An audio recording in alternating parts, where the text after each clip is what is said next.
एक ऐसा व्यक्ति जिसे नफरतियों ने अपना रोल मॉडल बना लिया था, या फिर कि जिसके भीतर उन्हें मसीहा नजर आता था। एक ऐसा व्यक्ति जिसको लेकर मोदी जी के तमाम भक्त लगातार नारेबाजी कर रहे थे, और एक ऐसा व्यक्ति भी जिसके ऊपर बायोपिक बनाने के लिए बॉलीवुड के एक नफरती प्रोड्यूसर ने उसे 15 लाख रुपए की एडवांस पेशगी भी दे दी थी। उस व्यक्ति का इतिहास बड़ा घिनौना निकला। सलीम वास्तिक की वास्तविकता सामने आ चुकी है। सलीम वास्तिक, जिसके ऊपर बीते दिनों जब हमला हुआ तो हमने देश में एक भूचाल देखा। हमने देखा कि तमाम नफरती जो लगातार सोशल मीडिया पर नफरत फैलाते हैं, वो सभी एक साथ जाकर सलीम वास्तिक के साथ खड़े हो गए थे।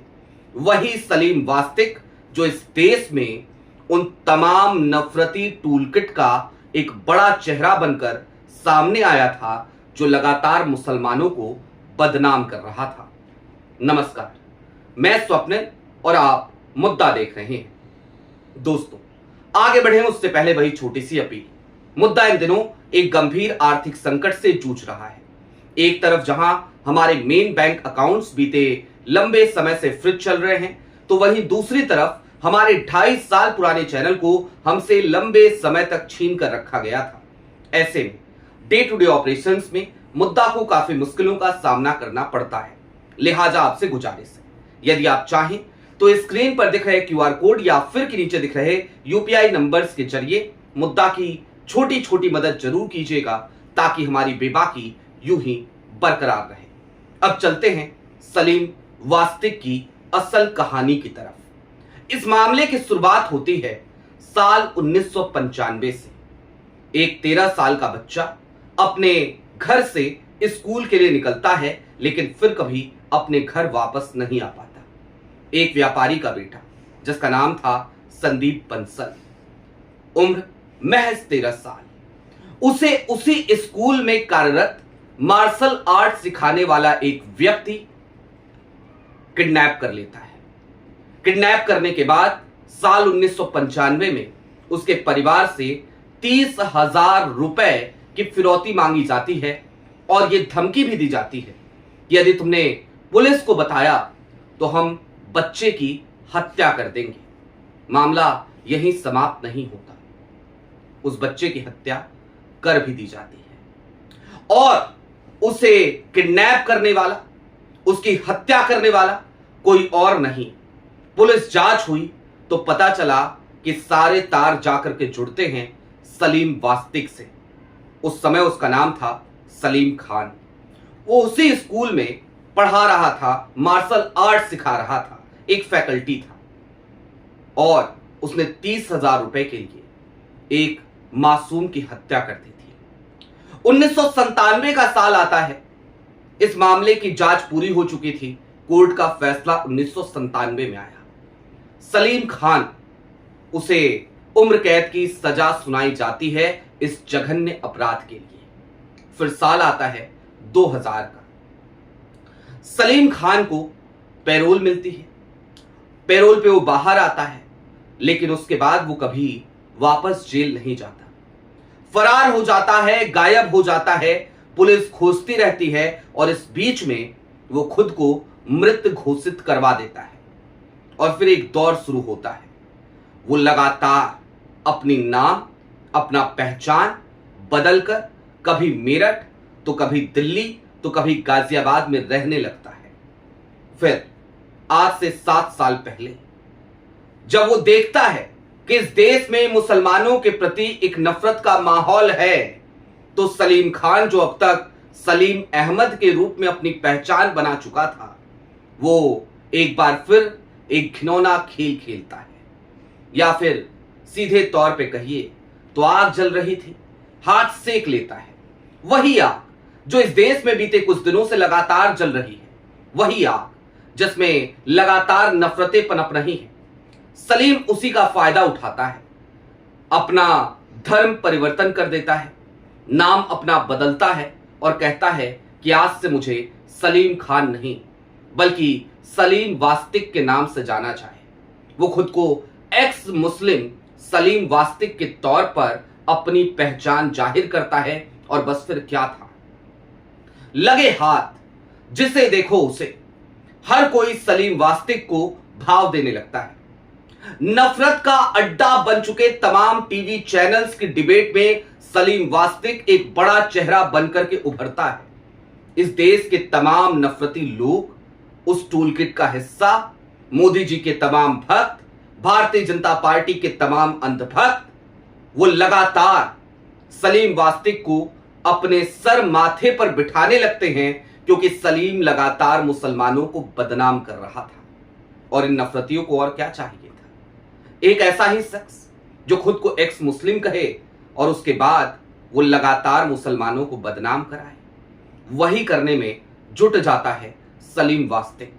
ये सब कुछ चल रहा था, बेहतर चल रहा था, सारी स्क्रिप्ट बहुत अच्छे से लिखी जा चुकी थी, लेकिन उसी बीच में सलीम वास्तिक के नफरती बयानों के बाद दो लोग उस पर भड़क पड़ते हैं और दोनों उसकी हत्या करने का प्रयास करते हैं। उसके गले पर वार होता है, 14 बार उसे चाकू मारा जाता है।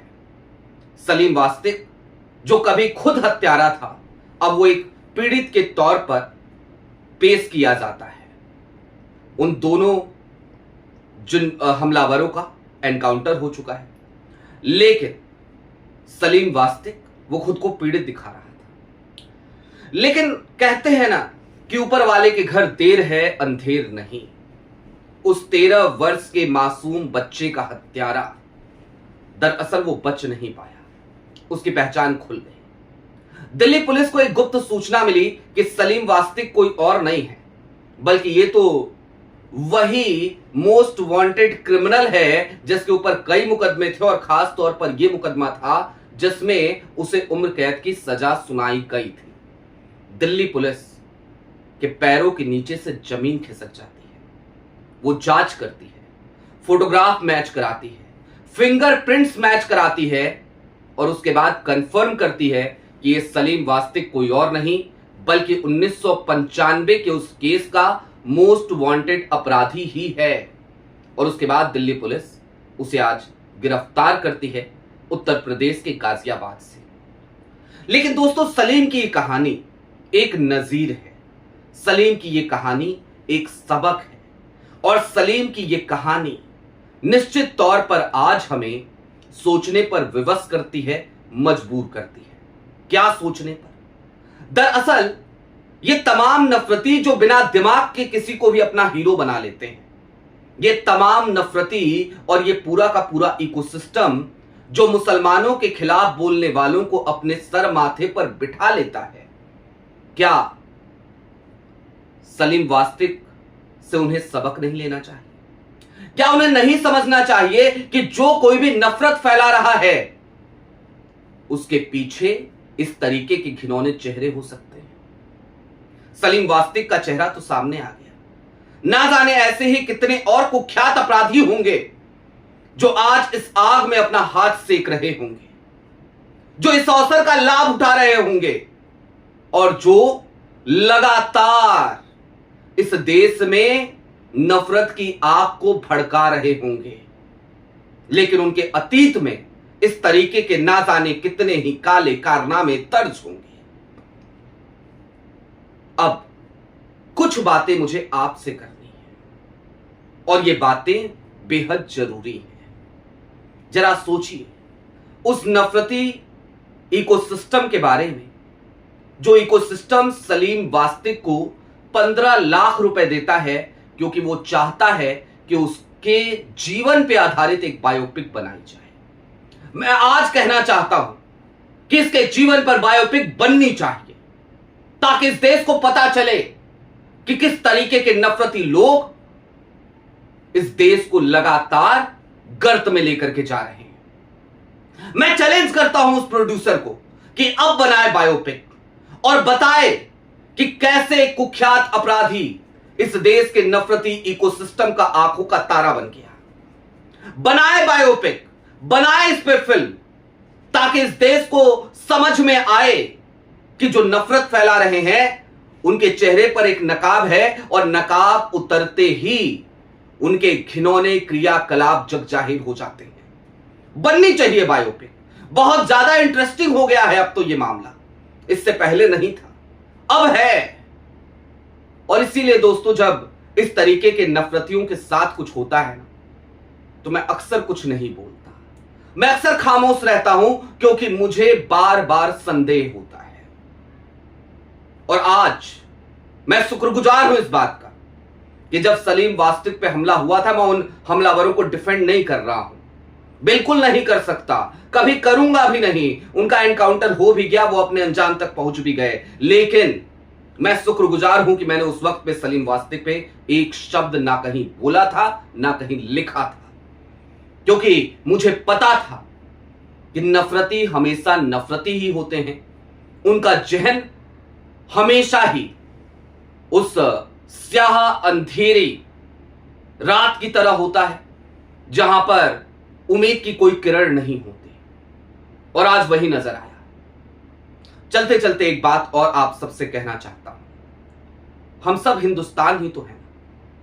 इस देश में हिंदू हो, मुसलमान हो, यहूदी हो, सिख हो, ईसाई हो, कोई भी हो, किसी भी धर्म का हो, किसी भी जाति का हो, किसी भी भाषा को वो बोलता हो, किसी भी संस्कृति को, किसी भी कल्चर को फॉलो करता हो, लेकिन क्या उसकी पहचान एक भारतीय की नहीं है?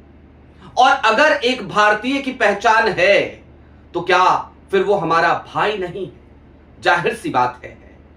लिहाजा ये जो नई कौम पनप रही है नफरतियों की, इन कौम वालों से सतर्क रहने की जरूरत है और समझने की जरूरत है कि ये नफरती तो आग भड़का के चले जाएंगे, लेकिन हां, इस आग के बाद हम आने वाली पीढ़ी को कौन सा भविष्य दे रहे हैं, वो सोचने का काम और इस पर अंकुश लगाने का, रोक लगाने का काम हमारा और आपका है, क्योंकि सिस्टम तो चाह रहा है कि ये नफरतें यूं ही भड़कती रहें। आपकी क्या राय है वो हमें कमेंट बॉक्स में जरूर बताइएगा। अभी के लिए दीजिए इजाजत। चलते चलते फिर वही अपील, चैनल पे नए हो तो सब्सक्राइब करते हुए जाइएगा, सक्षम हो तो मुद्दा की छोटी छोटी मदद जरूर कीजिएगा, ताकि हमारी बेबाकी इस मुश्किल दौरे हालात में भी यूं ही बरकरार रहे। हम खुलकर सिस्टम से सवाल कर सके, हम खुलकर सत्ता की आंखों में आंखें डालकर उसके लूप होल्स पर बात कर सकें, और हम खुलकर इस नफरती माहौल में भी मोहब्बत की बात कर सकें, अमन की बात कर सकें। बहुत शुक्रिया।